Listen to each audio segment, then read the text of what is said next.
Hello, ladies and gentlemen. It's a chess show on POTV. My name is Sasha Star, and today we have Professor Ken Regan. Welcome to the show. Yes, thank you for having me on again. Great to have you as always. And Jim Eat from Eat Foundation. Welcome to the show, Jim. Thank you, Sasha. It's great to be here. Yeah, Great great to see you, have you James. as always. Ken, so what we are going to discuss, the end of the Olympiad, complete Yes. triumph of India teams, both of them. Yeah, the South Asian sensation. So what India was unable to do at home in the Chennai Olympiad in 2022, when they both finished bronze, they carried out in Europe. The Indian men's team winning an absolutely smashing victory by 2 match points over the U.S. in a big tie for second, prevailed on tie breaks. So winning silver was, we were the top ranked team, but winning silver was not too shabby. And the U.S. team played fighting chess throughout, but India were just, otherworldly. And then same thing in the women's section. That was more of a close battle. But the Indian women did have the upper hand in the last round, and they duly won, and that clinched their gold medal. Yeah.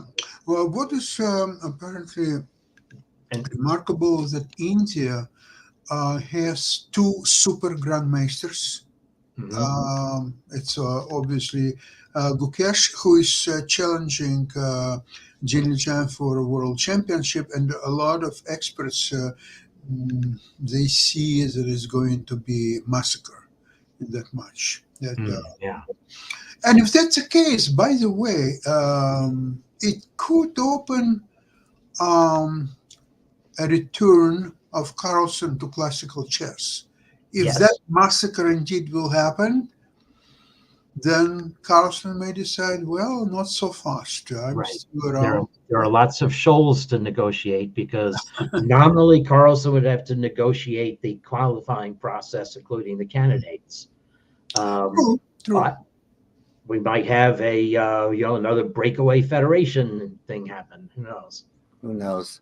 But I wanted to get your guys' reaction to what I think. And I think that the rise of the Indian chess, I don't know if Anand gets enough credit. I mean, becoming world champion, he must have changed that culture, chess culture, dramatically in India. And I think we're seeing the results of it now. Yes, Hikaru, I think, had it right. Yeah. Anand is a very modest man, and sometimes he's not claiming whatever is due to him. Right. But I met him once many years ago in Holland, in Amsterdam, during one of the tournaments. He's fantastically, very modest. Yes, I met him in New York, and I was very impressed just by the quality of the man. Absolutely. I had a little time with him in Toronto at the candidates. Oh, really? Okay. Yeah, Anand was here in Toronto. Yeah. So the other name is obviously Arjun Erigaisi.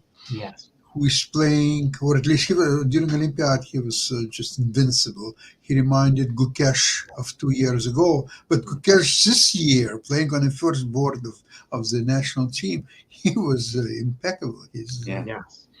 No, just and let's not skip over Praggnanandhaa. He was very steady. Yeah. He lost in the game I'll show, but still, yeah. There's What would you like to show, Ken? Well, what I propose is to show the 3 games from the critical 9th round match between U.S. and India. Great. 10th round match, 9th round and the women. So that's what I have queued out. Pure USA India, but there was some notable games, including Caruana being pressured and cracking toward the turn 40 time control. Before we go on, Ken, I think we should also mention that the U.S. Open won the silver, and the U.S. women won bronze. Right. I meant to say that was a really great performance. That was fantastic to see. They were just 6th seeded coming in, and Carissa Yip especially was heroic. So that was a very good performance. So I have. She doesn't need women's titles, Sasha. Yeah. Okay. So let's see. So, are you seeing Gukesh Caruana? Not yet. Oh, there we go. We're Okay, good to go. great. Yep. So this Yeah. is a game of just piling on pressure. There was nothing Caruana did that was wrong, and the game actually had a very exciting start. I'm not sure what one should call it. Maybe a Ragozin Catalan deferred. I'm not Yeah. sure Oh, yeah. what to call the fact that Black plays Rook B8, and then when White captures, interposes a Bishop B4 check. So now Knight C3, and then he takes D5. So, I mean, I don't know if White fianchettos in the Ragozin, you could get this position with Black having played Rook B8. Rook B8 is sensible, but on the other hand, maybe in a sense with the way the game unfolded, well, Black was a tempo down. That's hard to tell. So White's pressure on D5 is forcing Black to trade a really good bishop. And we have this pawn structure. Now, Black's Rook on B8 does make some sense behind the pawn. So but, that C8 bishop can move, yeah. Yeah, the bishop can move. That's right. That's one important thing. So Caruana defends the D5 pawn. However, the thing about this position is White has more pawns in the center. White has a better bishop. And even White's knight, if White's knight comes to the center, it will do so with tempo. That's not true of Black's knight. So White's pieces are just pairwise better. And it's a little pressure. It's not a huge edge according to the engine, but we'll see Caruana does completely equalize, but he equalizes with an asterisk, a pawn down needing counterplay.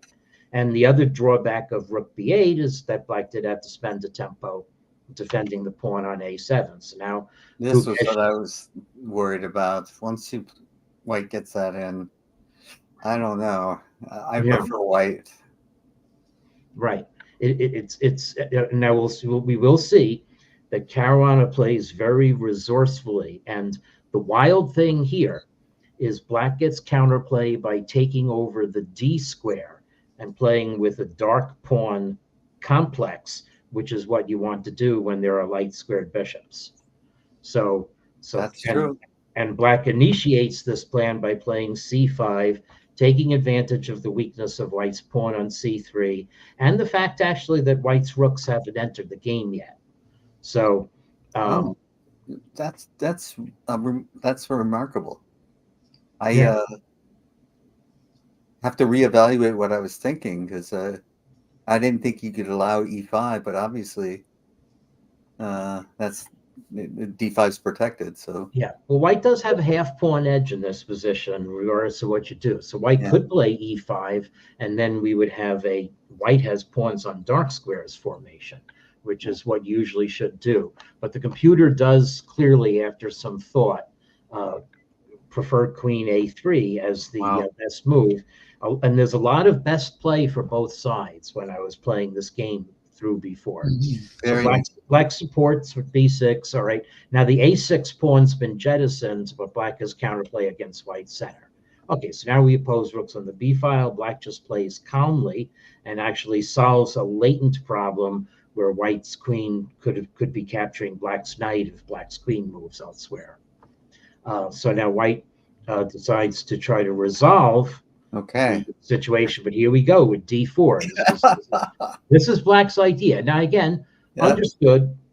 White has the advantage, and the engine says there's numerous ways White could keep the advantage. The engine changes its mind quite a bit. So now, previously wanted to capture on D4. This is a very complicated position, and both players were within half an hour of time left. Is it possible to play instead of C4, E5, and on Queen E5, Knight F3? Oh, okay, that's an interesting idea. But Black played Queen takes C5. I think that turns that aside. Oh no, actually, what? I think no. The engine sometimes goes haywire. Mm-hmm. So that's one of the problems here. So I think I'm just going to take this pawn, and Black is actually quite fine. So. Well, you can take on C5 and take on G4. Yeah, but no, Black is okay by all means. Yeah, it's dead at least. Yeah. So So white's next move is a little slip that enables Caruana to carry out the amazing positional transformation. But white still has the initiative, so he can't criticize it too much. So white played c4, and black played queen g5. Is that a particularly good move? Yes, it is, because it's forking the knight in c5. Right. And it is true that otherwise black would have still been in difficulties. Black can't capture on c5 yet. So this was a good move, and maybe Gukesh Is knight b3 was possible instead of rook d1? Yeah, let's see. Knight b3. Yeah. Might be a c. Well, the c pawn then hangs. That's the problem with it. Oh. So. Yeah, true. Yeah. So anyway, rook d1 was played, and now here we have the positional transformation. Black is structurally better, but it's white's move, and white is able to push back around a little bit more, starting with this. So white now has made up the broad center. Black's queen has to go there to guard the c5 pawn, and now Gukesh cuts the queen's defense of c5. Right. Again, at some positional cost. Okay, so black's trade of the rooks is very well timed. If black were to move the bishop, then white would, white actually play knight f3 and just entomb black's queen. Yes, that's the other positional threat here, knight f3. And black's queen is, self-trapped, stalemated. So black goes out for heir. So this is the thing. Black's play was beautiful, but it depends upon hanging on by these moves that, first of all, allow white to create weak squares on the king side, which will eventually prove black's downfall. But then also to win a pawn. Yeah, this is really so far from the way my games in this kind of position go. D4 was really something that shocked me. It's good chess. Yeah, really instructive. Right. Yeah. So now down to 15 minutes, although twice as much time as Gukesh had, Caruana finds two excellent defensive moves, of which the second one is particularly surprising to me. That black's king is actually fine on h7. I would have put it on h8. The computer actually wants black to do something a little more. I think the computer is off in La La Land, actually. It's not playing moves that are related to the position at all. So anyway, king h7. Naturally. Oh, yeah, pinning the knight that way. Yeah, white still has the initiative. Black, however, now starts to counterplay. So now we're going to reach a very instructive part of the game where it came down to calculation. And even though Caruana was ahead on time, he had spent 5 minutes on d2 and played this. Okay, so this is very good.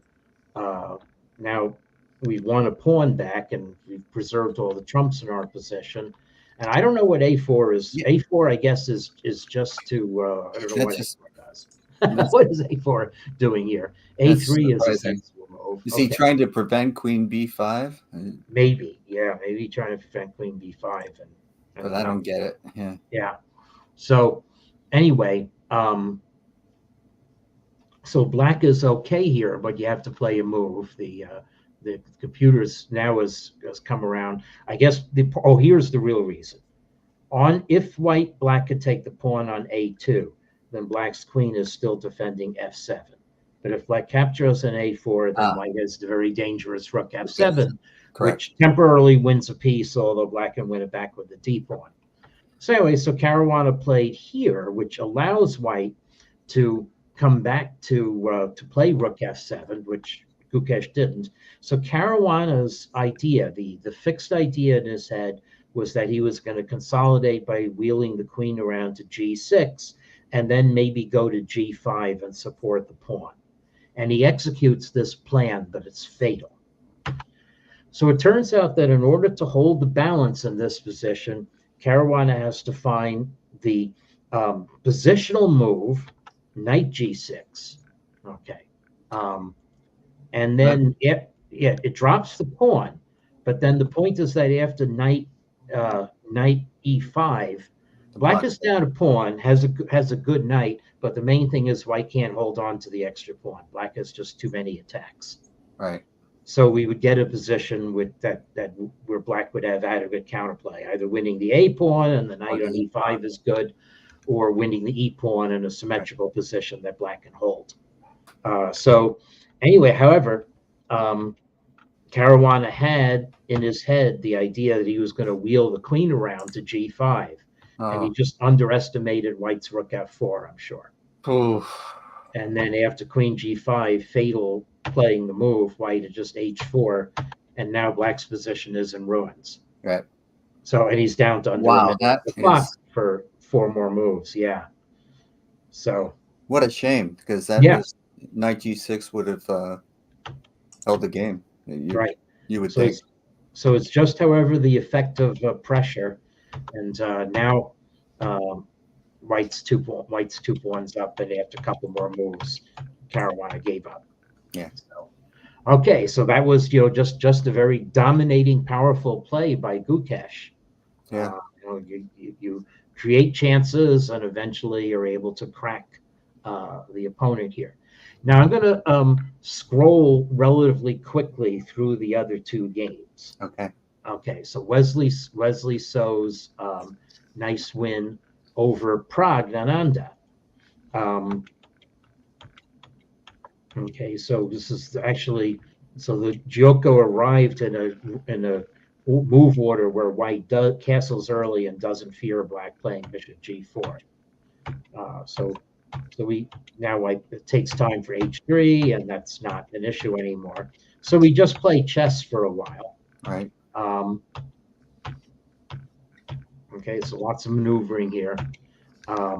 And there's no particular edge for white here. No, but I don't see it. Yeah. Yeah, but we're going to maneuver around. Now the funny thing is, optically, in 5 more moves, you're going to think that black has outplayed white. And the engine waffles about which side has a tiny evaluation around 0. But black has better rooks. White has a backward pawn on D3. White's center is under attack. I don't know what A5 is doing, but black sort of is invited into a trap. And the funny thing is, white has some latent pressure on the king side. Now.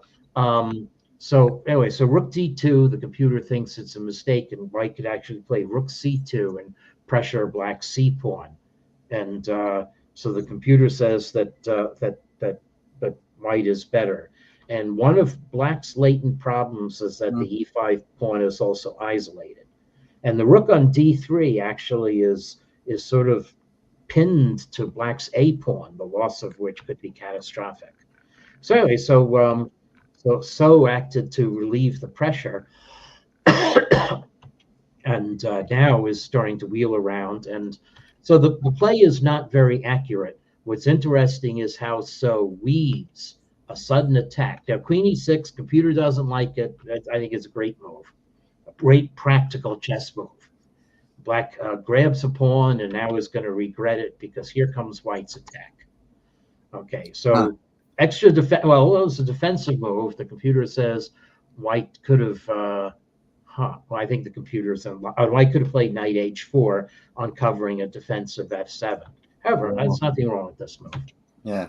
Black has to play rook D6 to defend. Rook E7 looks so natural over protecting D5, but here comes So's attack. Yes. And so if you play king takes H6, then white goes knight G4 check. And after knight takes G4, it's not queen checks. White just calmly plays rook H takes G4, and now white's rook on F1 is going to come to H1, right, for checkmate. So this is so I don't think black even should have captured on H6, but anyway, black thought I can race the queen down. But now the funny structural fact here is that even if you trade queens, white simply has a structurally winning position here. Okay. Interesting. You have the outside pass pawn, but your pawns are all isolated and ripe to be picked. It seems. Yeah, and they can't easily be defended in this position. Right. Let's see how we're just going to play knight D5. I would think. Yeah, and C6 blocks A6. c5, well, white's coming to knight c7, winning the pawn anyway. Black's pawns were all weak. This is just lost. So the way black played also was equally losing, keeping the queens on. Okay, so now that put the U.S. in contention, but actually Erigaisi's game against Dominguez, this is a very strange game. It lasted 60 moves, but black was weirdly lost after move 20, and I'm not even going to play it beyond turn 20. So we have to play one of these. This is the new advanced way of playing the Slav defense with a6.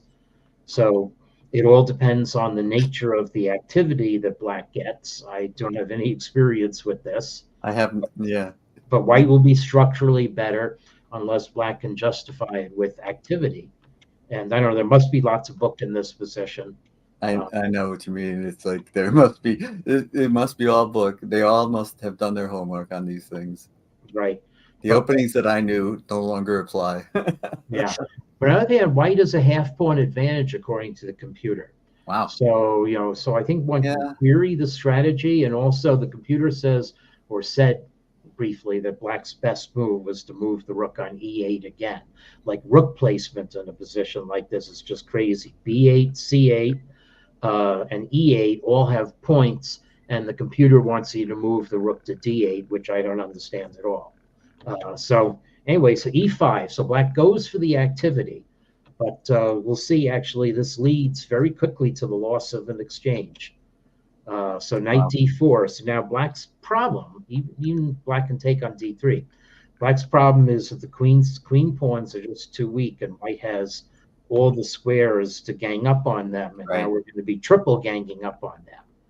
And the backward pawn was a key to this position. And black's bishop on b7 needs air, so that's why black plays here. But see, here's the funny thing. White's white's just invading on c6 and d6. Black guards b6, but here's the weird thing. Black can't afford to take on b6. Okay, knight takes b6. Oops. Knight takes b6. Rook takes b6. This is just horrible for black. The bishop has no scope whatever. Has no safe squares. So I could play b3. Okay, so this bishop's really dominated, and black is losing c6. So this is just resignable. But the alternative is to give up an exchange. So white said, "Thank you very much," and so we play chess like this. Black will have a pawn for the exchange in a moment, but the position is just too open and airy. You can't organize a fortress with hanging pawns. It's not a position where you can afford to be down by an exchange. So I agree with that. Yeah, so white parted with a pawn, but the hanging pawns are just under too much pressure. So white cracks through. Now black's pawns are split, and I'll stop here. So this was the decisive game that won the match. I mean, Dominguez Perez tried, and actually white did. There's little mistakes, and white did allow black a whiff of possibility of getting a perpetual check, but it never materialized. Wow. It's a deep team from India. Dominguez is a strong player. Yeah, and Aronian held on board 4, never really had winning chances. Tried, but never really had winning chances. So I proposed to visit the ladies. Yeah. So anyway, so this really was in round 10 the quietus on our hopes, and it actually mathematically almost assured gold with a round to spare. Yeah, it was decisive match in the Olympiad, because if the US would win, then it would be completely unclear. India still might have had the inside hand, but it would have probably given the US a tiebreak advantage over India. It's unclear. Anyway, so the star of the U.S. women's team, besides Todra Kovna on board 1, was Carissa Yip on board 2. Won a lot of crucial games, including this one in the last round against Kazakhstan. So this match finished in a draw behind India. I don't think if the U.S. had won, would have taken silver, but would still not have overtaken India. All U.S. hopes rested on India drawing in their last round. But I'm going to show the key game from the U.S. India match. But first, Carissa Yip's very energetic win against Kamalidenova.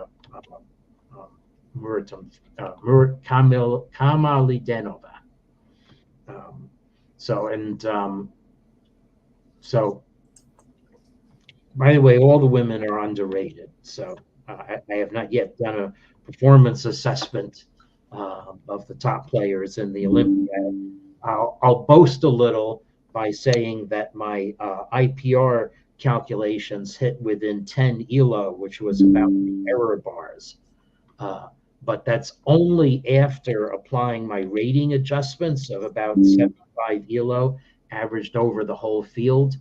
And so the ratings have still not come completely to normal. If I use current ratings only, then my IPR results would be off by 75, which doesn't sound like much. But if 10 ELO is the 2 sigma normal range of error, 75 being off by 75 is 15 sigma, which is enormous.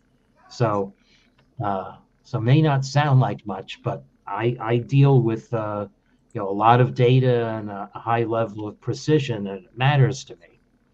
Right.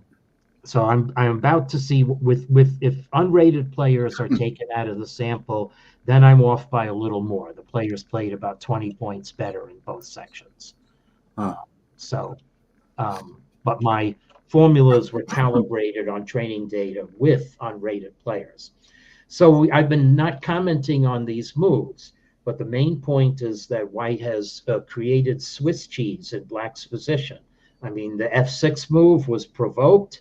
The giving up of the center was early on, an early on decision. Playing E takes F4 again was provoked. Black trying to get pressure against White's E4 pawn, but the E4 pawn has been guarded. So it's guarded here by the fact that at the end of the day, White has Queen D5 check, forking everything. Right. Now the E4 pawn is guarded because at the end of some trades, White's knight will come into C6, forking Black's queen and rook. Right. So this is wonderful, tactically astute play by Carissa Yip. But now Carissa pressures F6, and we're just going to create potential energy everywhere. So that we just maximize her energy. Watch what she does in a moment now. With A3. Continues on. 4 is going to happen. We drive away Black's only really well-placed piece. And now more potential energy, lining up the bishop that way. King H1, I'm not going to criticize that move. Even the computer does. Now we occupy. It was sensible. Takes with the piece, keeps that D6 pawn.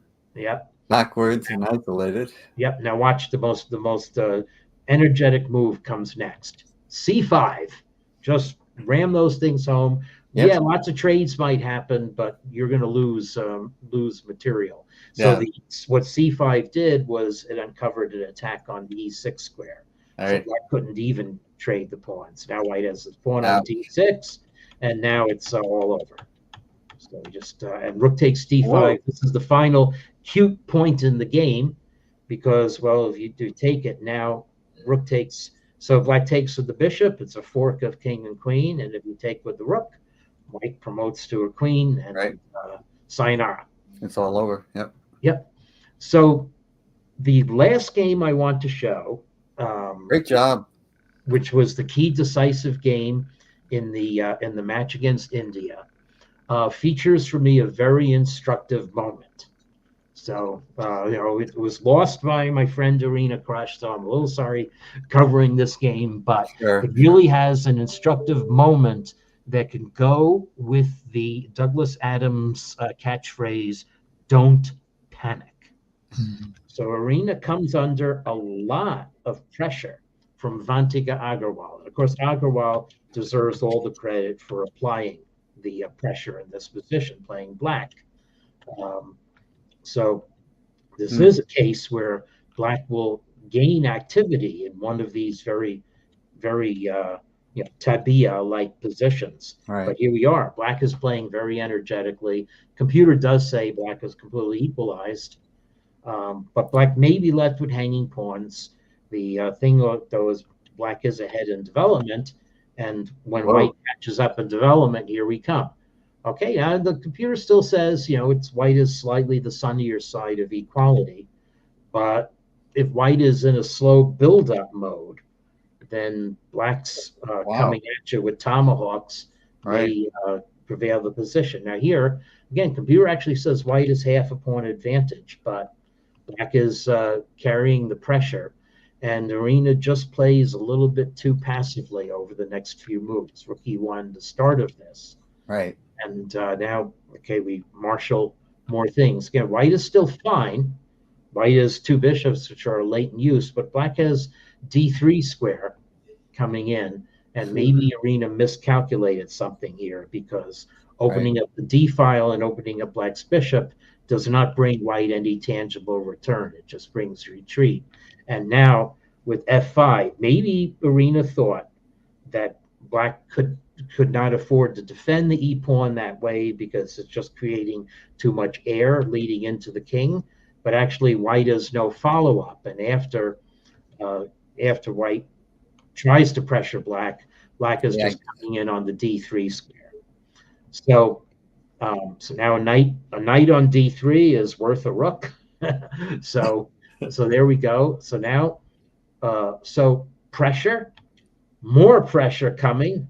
Okay, knight E2, not the right move, but we're not going to criticize it because it's hard to think of the right move. Because Agrawal gives Arena a real chance. Okay, H3. Okay, King H7, a nice little preparatory move, getting out of checks on C4. Now Knight C3. Okay.